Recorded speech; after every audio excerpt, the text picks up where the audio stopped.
Cozy up to some nice warm butternut squash soup for those cold winter nights. Welcome everyone. This is my first video in which I was inspired to make because I just love this butternut squash soup. So I wanted to share the recipe with everyone. So let's start by showing you all the ingredients that I'm using. I have already chopped up a half of a medium butternut squash, and I have about a third or half of an onion chopped, 2 stalks of celery, a third of a red bell pepper, 3 garlic cloves. This you can do to taste. Some people like more garlic, others not. And 2 chopped up carrots. I've also taken 3 strips of bacon, which I have crumbled up, and that's going to serve as our topping on the soup. Now, I wanted to show you a shortcut that I take. I love using this bacon. It's already pre-cooked, easy to make. It lasts for quite a long time in the fridge. So this is what I've used, but feel free to just use fresh bacon if you have it. Fry it up, crumble it up, and you'll be set to go. Now, I also want to show you as far as the chicken stock. If you don't have a box of chicken stock, I also use this product. And what I did was I took 2 tablespoons and I mixed it with 2 cups of water. As far as seasonings, I have here parsley, ground cumin, oregano leaves, turmeric, black pepper, salt, and some ground nutmeg. So let's begin. In a large pot, we're going to heat up about a tablespoon or so of olive oil.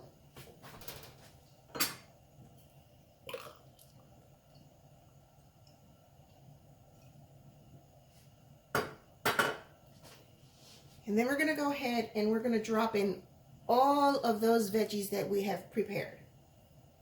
There's my butternut squash, carrots, onions,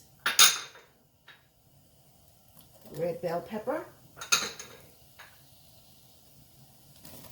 celery, and the garlic. Now, if you'll notice, I'm not too worried about the cut of the vegetables because all of this is going to get pureed. What we want to do is we want to saute it a little bit, get it a little bit brown. That'll give it more flavor.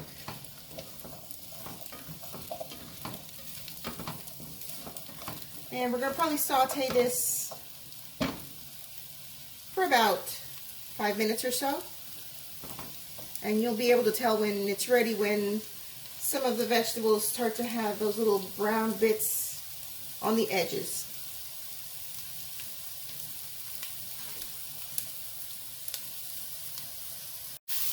Another way you could choose to do this would be to throw all the veggies on a pan and stick it in the oven and let them start to brown. No need to have them cook all the way because we are going to eventually put our chicken stock in this and let that finish cooking all the vegetables. After about 5 minutes or so, you'll see that my bits have started to brown nicely. Okay, so this step is literally just to get some extra flavor out of these veggies. Now, what we're going to do here is we're going to add our chicken stock. And by all means, you could use vegetable stock if you so choose to.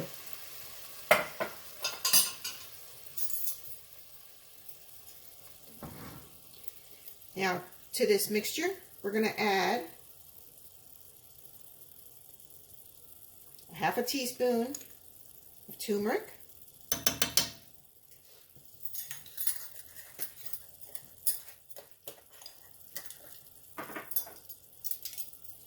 a half a teaspoon of oregano,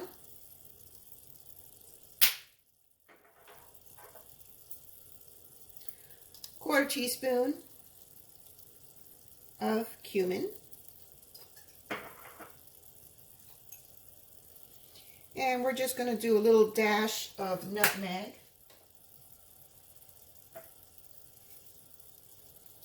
black pepper to taste,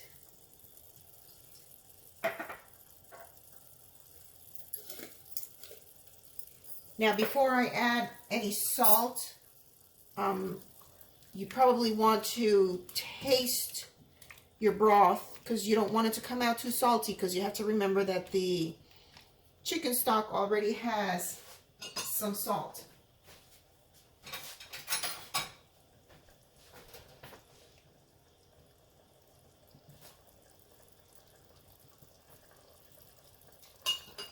Okay, mine could use a tiny little bit of salt. And you could always add some more salt later on in the process. So now we're going to let this simmer until all those vegetables are nice and tender.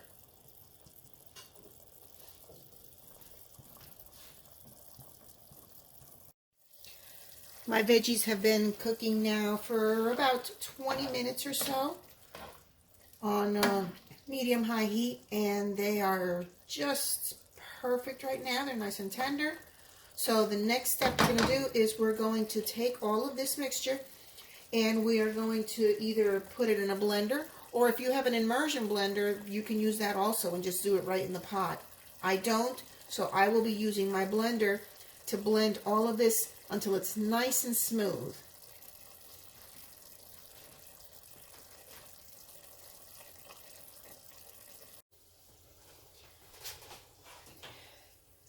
You may want to do this in 2 steps. That's fine if you do.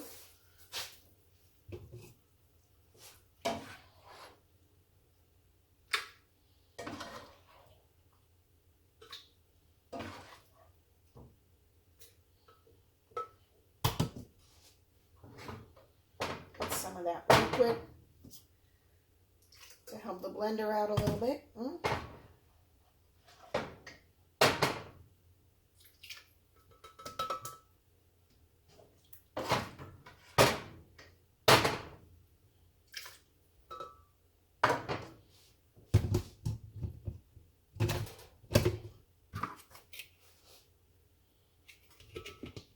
Now blend away.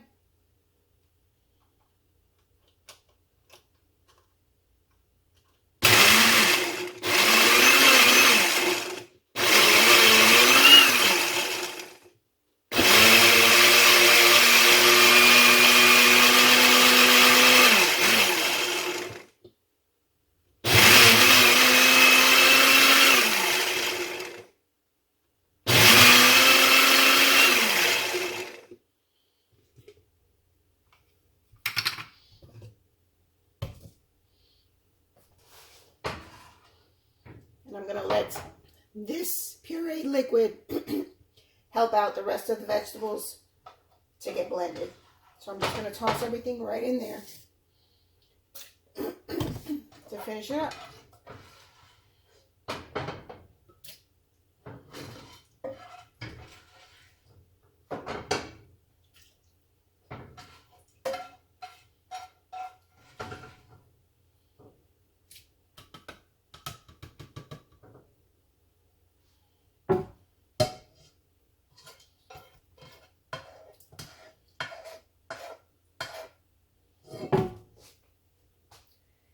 And I'm just going to maybe get a little bit of water in my pot just to kind of like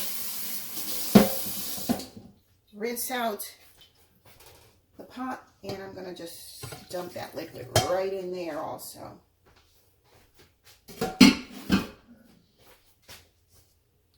Now we are ready to blend the rest of our soup. Let's mix it up a little bit.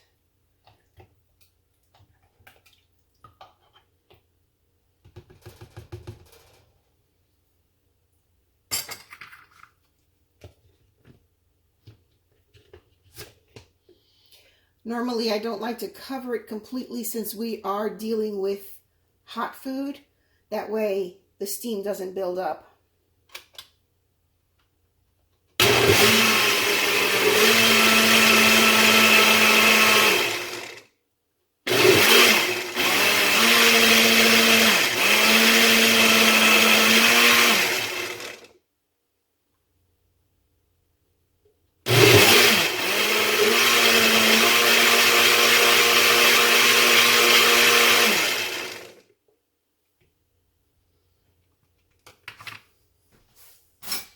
Okay, and you want to just make sure that you don't have any chunks left. Looks like it's nicely pureed. So now we're going to take this puree and it's going to go right back in the pot that we were using to cook the vegetables. And we're going to get that going at a medium heat.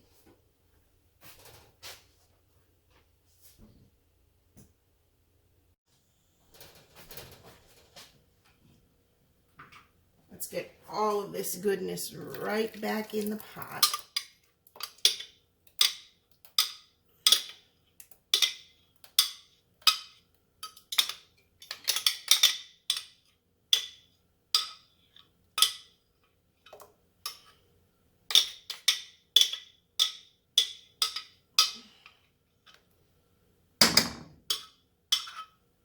Once again, you can always drop a little bit of water in here, mix it up to try to get as much out of there as you want, as you can.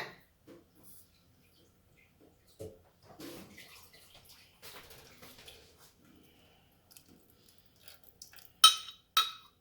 we go. Nice and smooth. Whoops, lost my glasses. Beautiful, beautiful texture, beautiful color. Now, 2 ingredients that I forgot to mention at the beginning were, I have about 3/4 of a cup of sweet peas. These are frozen. You can use canned, you can use fresh, whatever you have. I just put those in there. And I have about 1/2 cup of frozen corn. Once again, you can use canned, fresh, whatever you have on hand.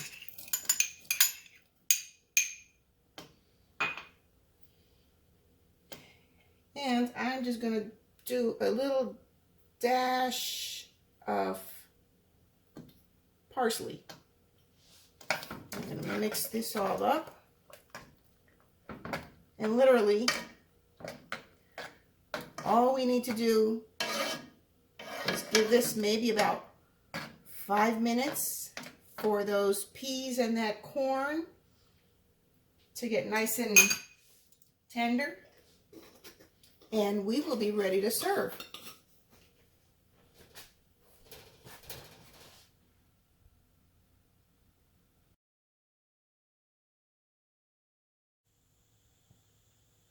Okay guys, soup is served. Now, to be honest with you, the first time I made this, when I looked at my blended puree, I said to myself, well, that looks like baby food and not very appetizing. But I'll tell you what, once you taste it, you won't go back. Now, normally what I like to do is take some of that crumbled up bacon, and I also had some cilantro that I decided to chop up. You could grate a little bit of parmesan on top of it. You could top it with some fresh parsley. I mean, just try the recipe, play with the ingredients, make it your own. The ingredient amounts that I gave you makes for about 2 to 3 servings, depending on the size of the bowl and how much you want to eat. But I'd say definitely 2 hearty servings. You can also choose to get yourself a baguette and toast it up, and that way you can sop up all of that yummy, yummy goodness. So folks, there you have it. There is my recipe for butternut squash soup. Hope you enjoy. See you next time.